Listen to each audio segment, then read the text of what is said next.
कैसे हैं आप लोग और कैसी चल रही है आपकी preparation after NEET? Yes, I am talking about preparation. NEET का एग्जाम हो गया है, रिजल्ट आ गया, लेकिन अभी तक काउंसलिंग नहीं हुई है।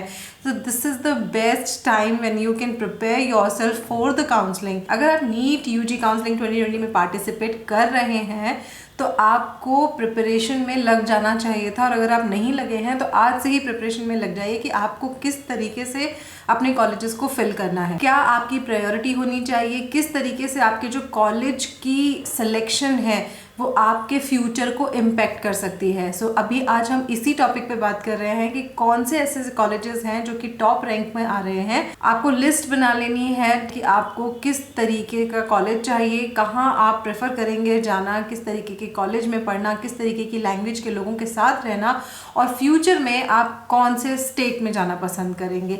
सो let me tell you one thing, अगर आप यूजी के टाइम पर किसी भी स्टेट को सेलेक्ट करते हैं ऑल इंडिया काउंसलिंग के थ्रू, तो जब आप पीजी कर रहे होते हैं तो वहाँ आपको प्रेफरेंस मिलती है उस स्टेट के अंदर, यानी कि एक कोटा होता है उस स्टेट के अंदर। सो ये बहुत इंपॉर्टेंट है कि आप जो अपना कॉलेज चूज़ कर रहे हैं वो बहुत ही सोच समझकर और प्लानिंग के साथ चूज़ करें।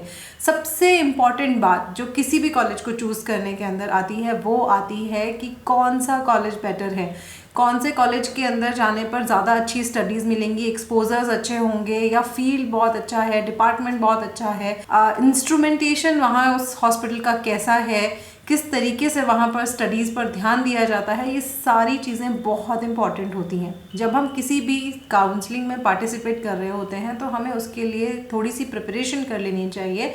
सो गाइज, नीट का रिजल्ट आ चुका है। So now you must be able to know about your rank, आप किस पोजीशन पर स्टैंड कर रहे हैं, और उस रैंक के हिसाब से अब आपको ये चेक कर लेना है कि लास्ट ईयर या लास्ट टू लास्ट ईयर किस तरीके की कट ऑफ रही थी, सो दैट आपको एक थोड़ा सा आइडिया हो जाएगा कि आपको कहाँ तक के कॉलेजेस मिलेंगे। अब ये आपको पता है कि हर स्टूडेंट गवर्नमेंट कॉलेज में जाना चाहता है। सो गवर्नमेंट कॉलेज में जाने के लिए बहुत अच्छे मार्क्स चाहिए होते हैं डेफिनेटली, लेकिन उसके साथ साथ थोड़ी सी स्ट्रेटजी भी चाहिए होती है so that you can get a better college. So आज हम इसी के बारे में बात करने जा रहे हैं कि बेटर कॉलेजेस कौन से हैं। तो ये लिस्ट जरूर बना लेनी है कि आप फर्स्ट में कौन सा कॉलेज फिल करेंगे, और उसके बाद कौन सा कॉलेज फिल करेंगे, थर्ड पे कौन सा, फोर्थ पे कौन सा, and so on so fourth. तो आप जब ये लिस्ट बनाकर तैयार रखेंगे तो आपको ना कन्फ्यूजन नहीं होगा कि आपको ये कॉलेज में भरूंगी, वो कॉलेज में भरूंगी, क्योंकि हर कॉलेज हर किसी ने नहीं देखा होता है। आपको कुछ कॉलेजेस या हॉस्पिटल के नाम ही पता होते हैं, उसके अलावा आपको उनके नाम नहीं पता होते हैं, जो कि बहुत अच्छे मेडिकल कॉलेजेस होते हैं, बट वो आपके स्टेट में नहीं होते हैं या आपकी पहुंच में नहीं होते हैं, या आपको इतना नॉलेज नहीं होती है इस फील्ड के बारे में कि कौन सा हॉस्पिटल कैसा है। ये विद प्रूफ एंड स्टेट्स है, सो इसमें आपको किसी भी तरीके की कोई गलती की गुंजाइश नहीं होगी। प्रेफर्ड लिस्ट ऑफ कॉलेजेस जो आपकी बनेगी वो किस तरीके से बनेगी वो डिपेंड करता है कि आप कौन से स्टेट में जाना चाहते हैं, या फिर आप कितना अच्छा रैंक लेकर आए हैं, उसके अलावा आपने क्या चूज़ करा है। अगर आपने, मान लीजिए आप एम्स में जाना चाहते हैं लेकिन आपने एम्स को सेकंड नंबर पे फिल किया और फर्स्ट में आपने कोई और कॉलेज फिल किया है, तो डेफिनेटली आपको फर्स्ट की प्रेफरेंस ज़्यादा जल्द मिलेगी, आप एम्स में नहीं जा पाएंगे उस वजह से। सो इसलिए आपको डिसेंडिंग ऑर्डर में अपनी लिस्ट पहले से तैयार रखनी है, होमवर्क थोड़ा बहुत करके रखिए। अब आपने टाइटल में ही देखा होगा कि NIRF रैंकिंग के अकॉर्डिंग हम आपको टॉप 50 कॉलेजेस के बारे में बता रहे हैं। तो why NIRF? NIRF is the national institutional ranking framework. तो ये एक्चुअली बहुत सारे फील्ड में काम करता है, जैसे कि इंजीनियरिंग के लिए, फार्मेसी के लिए, मेडिकल के लिए एंड वेरियस अदर फील्ड्स। उन सब में ये यूनिवर्सिटीज एंड कॉलेजेस की लिस्ट को प्रिपेयर करते हैं। 29 सितंबर 2015 को MHRD ने ये जो फ्रेमवर्क है रैंकिंग का, इसको अप्रूवल दिया था, और उसके बाद से ये रेगुलर काम कर रहा है इस फील्ड में। तो NIRF जो है ना, ये बहुत सारी चीज़ों के बेस पर एक लिस्ट बनाते हैं और उस लिस्ट को बोला जाता है NIRF। तो आज हम सिर्फ मेडिकल की बात कर रहे हैं। NIRF रैंकिंग में टॉप आने का फ़ायदा क्या होता है? तो NIRF बहुत सारे टिपिकल पैरामीटर्स पर काम करता है, जैसे कि teaching, learning and resources, research and professional practice, graduation outcome क्या है किसी भी इंस्टीट्यूट का, what institutions motto is, what their thought in running that institution.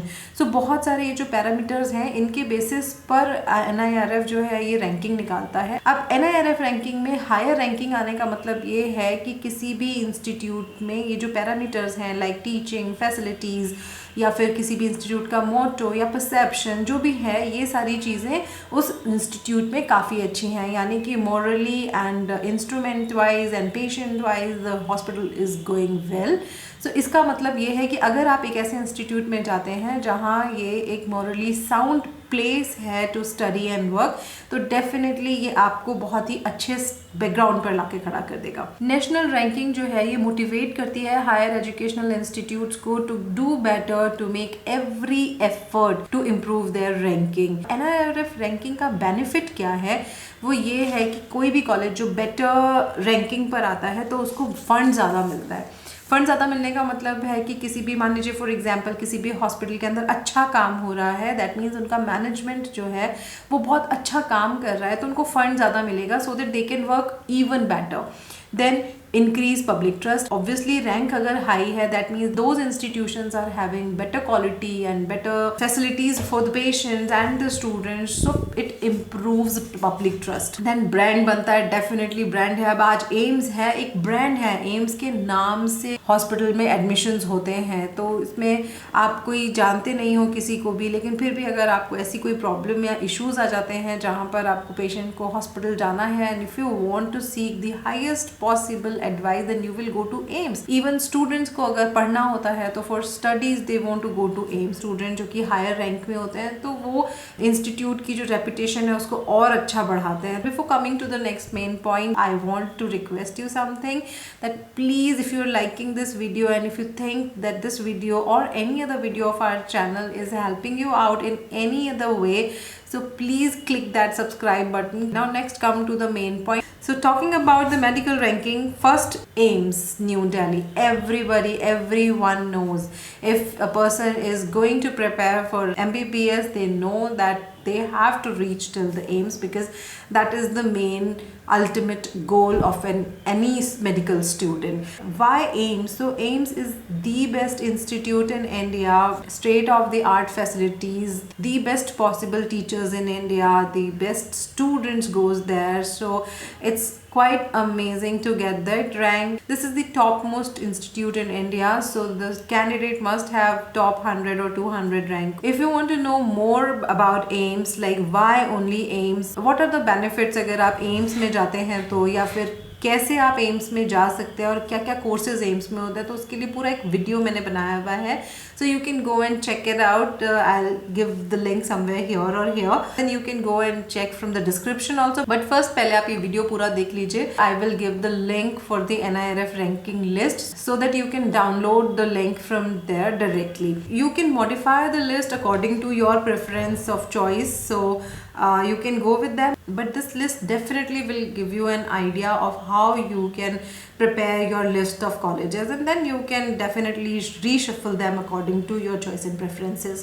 I want to give a disclaimer here. Now this list of colleges does involve government colleges and private colleges both, so never get confused between government college and private colleges. Definitely in India government colleges are preferred than private colleges because like number of patients, which is very important for an MBBS student, and the fee criteria, which is very less in government colleges while it is way too high in private colleges, and many more other things. If you want to know which one is the government college and which one is the private college, तो आप उसके लिए NMC की website पर जा सकते हैं। मैंने इन्फॉर्मेशन पहले भी हमारे वीडियोस में दी हुई है, and today also I will give you the link so that you can go there and check that the college you want to go in, whether it is the private college और the government college. So the first college is the all India institute of medical sciences new Delhi. This is again on the top rank list in 2022. It is on the top rank with 91.60 score. Second college is Postgraduate Institute of Medical Education and Research, Chandigarh. अब यहाँ आप difference देख सकते हैं, where AIIMS is getting 91 score, then Chandigarh is getting 79 only. The difference between first rank and second rank is way too higher. That means how important AIIMS is and how good AIIMS Institute is. Now the third is Christian Medical College, Vellore, which is situated in Tamil Nadu with the score 72.84. National Institute of Mental Health and Neurosciences, Bangalore. It is situated in Karnataka with score 71.56. Banaras Hindu University, Varanasi, Uttar Pradesh. This is on the rank 5th with the score 68.12. Then Jawaharlal Institute of Postgraduate Medical Education and Research, Puducherry. This is in Puducherry with the score 67.64. It is on the rank 6. Next comes Sanjay Gandhi Postgraduate Institute of Medical Sciences, Lucknow, Uttar Pradesh. This is with 67.18 score. It is on the rank 7. Then on 8th rank, it's Amrita Vishwa Vidyapeetham, Coimbatore, Tamil Nadu. Sri Chitra Tirunal Institute for Medical Sciences and Technology, Thiruvananthapuram, is on rank 9th with the score 65.17. It is situated in Thiruvananthapuram, Kerala. And the 10th rank is Kasturba Medical College, Manipal. Manipal is situated in Karnataka. It is very famous college. It is on the 10th rank with the score 63.89. इसके अलावा जो पूरे 50 colleges हैं उनकी list मैं आपको description box में दे दूंगी और इजीली आप अपनी रैंकिंग, अपनी पीडीएफ, अपनी प्रिंट आउट जो भी आप निकालना चाहे वो निकाल कर उसको अपने लिए तैयार कर सकते हैं। एग्जाम के बाद फ्री मत बैठिए, काउंसलिंग तक प्रिपेयर कीजिए। कॉलेज आपको मिल जाए ना, उसके बाद आपको तसल्ली होनी चाहिए। उससे पहले you must be eager, you must know which college to apply for, where to go, where to ask. कहीं से भी पूछिए, आपके पास कोई भी लिंक हो अगर जो आप कॉलेज में जाना चाह रहे हैं उनके बारे में आप पूछिए। किसी एक पर्सन से नहीं, मल्टीपल पर्सन से एडवाइस लीजिए कि आप जिस कॉलेज में जाना चाह रहे हैं, how the teaching staff is, how is the OPD is.